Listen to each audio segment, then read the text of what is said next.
ಎಲ್ಲರಿಗೂ ನಮಸ್ಕಾರ. ನಾವು 10ನೇ ತರಗತಿಯಲ್ಲಿ ಓದುತ್ತಿದ್ದೇವೆ. ಈ ನಮ್ಮ ತಂಡದ ಹೆಸರು ಕಲ್ಪನಾ ಚಾವ್ಲಾ. ಇವತ್ತು ನಾವು ಮಾನವನ ಜೀರ್ಣಾಂಗ ವ್ಯವಹಾರದ ಬಗ್ಗೆ ವಿವರಣೆ ನೀಡುತ್ತಿದ್ದೇವೆ. ಬಾಯಿ. ಈ ಬಾಯಿಯ ಸೆಲೆವರಿ ಗ್ರಂಥಿಯ ಅಮೆಲಸಾಗಿ ಪರಿವರ್ತಿಸುತ್ತದೆ. ಇದರ ಕಾರ್ಯವು ಗ್ಲೂಕೋಸ್ ಅನ್ನು ಮಾಲ್ಟೋಸ್ ಆಗಿ ಪರಿವರ್ತಿಸುತ್ತದೆ. ಆಹಾರವು ಅನ್ನನಾಳದಿಂದ ಜಠರಕ್ಕೆ ಬರುತ್ತದೆ. ಇದರಲ್ಲಿ ಹೈಡ್ರೋಕ್ಲೋರಿಕ್ ಆಮ್ಲ, ಮ್ಯೂಕಸ್ ಮತ್ತು ಪೆಪ್ಸಿನ್ಗಳಿರುತ್ತವೆ. ಹೈಡ್ರೋಕ್ಲೋರಿಕ್ ಆಮ್ಲದ ಕಾರ್ಯವೇನೆಂದರೆ ಆಹಾರದಲ್ಲಿರುವ ಸೂಕ್ಷ್ಮಾಣುಜೀವಿಗಳನ್ನು ಕೊಲ್ಲುತ್ತದೆ.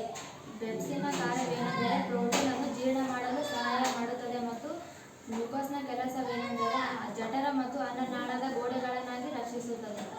ಯಕೃತ. ಕೊಬ್ಬಿನ ಎಮಲ್ಸೀಕರಣವನ್ನು ಸಂಕೀರ್ಣವಾಗುತ್ತದೆ. ಕೊಬ್ಬಿನ ಅಣುಗಳನ್ನು ಸರಳ ಕಣಗಳಾಗಿ ಪರಿವರ್ತನೆ ಮಾಡುತ್ತದೆ. ಸಣ್ಣ ಕರಳಿನಲ್ಲಿ ಮಧುಜೀರಕ ಗ್ರಂಥಿ, ಮಧುಜೀರಕ ರಸ ಮತ್ತು ಅಮೈಲೇಸ್, ಪೆಪ್ಸಿನ್, ಲೇಪೇಸ್ಗಳು ಗ್ರಂಥಿ ಸ್ರವಿಸುವ ಕಿಣ್ವಗಳಿವೆ. ಮಧುಜೀರಕ ಗ್ರಂಥಿಯ ಕಾರ್ಯವೇನೆಂದರೆ ಆಹಾರವನ್ನು ಜೀರ್ಣಕ್ರಿಯೆ ಮಾಡಲು ಸಹಾಯ ಮಾಡುತ್ತದೆ. ಅಮೈಲೇಸ್ನ ಕಾರ್ಯವೇನೆಂದರೆ ಆಹಾರ ಘಟಕಗಳಾದ ಕಾರ್ಬೋಹೈಡ್ರೇಟ್ ಅನ್ನು ಗ್ಲೂಕೋಸ್ ಆಗಿ ಪರಿವರ್ತಿಸುತ್ತದೆ.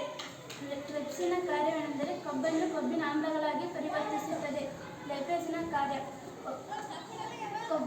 ಪ್ರೋಟೀನ್ ಅನ್ನು ಅಮೈನೋ ಆಮ್ಲಗಳಾಗಿ ಪರಿವರ್ತಿಸುತ್ತದೆ. ದೊಡ್ಡ ಕರಳು.